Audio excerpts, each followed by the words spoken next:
2வது பகுதி நிறைய பேர் கேள்வி கேட்கறது, சார் நான் குடிச்ச உடனே எனக்கு இந்த மாதிரி ஈரல் சுருக்க நோய் வந்துருமா? அதை பத்தி சொல்லுங்க, எனக்கு பயமா இருக்கு. ரொம்ப இம்பார்ட்டன்ட், எடுத்த உடனே ஈரல் சுருங்காது. ஃபர்ஸ்ட் ரொம்ப இம்பார்ட்டன்ட். ஈரல்ன்றது பெரிய உறுப்பு, நிறைய செக்மெண்ட் இருக்கு. அதனால அவ்வளவு சீக்கிரம் வந்துட்டு டேமேஜ் வந்து ஆகாது.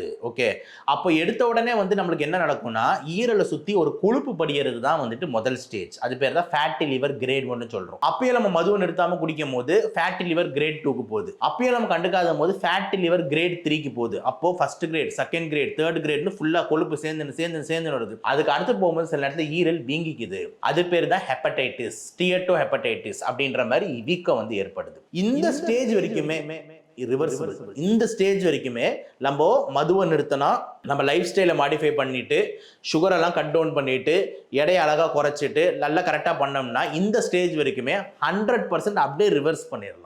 ஓகேங்களா? பழைய லிவரை கொண்டு வந்துடலாம். ஏன்னா ஈரல் ரொம்ப நல்ல உறுப்பு. ஏன்னா அது எவ்வளோ டேமேஜ் வந்து கொஞ்சம் ஆனாலும் ஸ்டார்டிங் ஸ்டேஜஸில் அதுவே அதை ரிப்பேர் பண்ணிக்கிறதுக்கான கெப்பாசிட்டி அதுக்கு இருக்குது. ஈரலுக்கு மட்டும்தான் அது இருக்குது. இப்போ வந்து நம்ம வந்து இப்போ அது ஈரல் வந்து கொஞ்சம் டேமேஜ் ஆகிடுச்சு அப்படின்னா திருப்பி நம்ம அதெல்லாம் விட்டோம்னா ரிவர்ஸ் ஆகி வந்துடும். ஸோ அந்த ஸ்டேஜ் வரைக்கும் நம்ம அழகாக ரிவர்ஸ் பண்ண முடியும். ஆனால் அப்பையும் நம்ம நிற்காம மது எடுத்துக்கிட்டே இருக்கோம்னா அடுத்த ஸ்டேஜுக்கு போகுது. அதுதான் லிவர் சிரோசிஸ்ன்னு சொல்லக்கூடிய ஈரல் சுருக்க நோய்.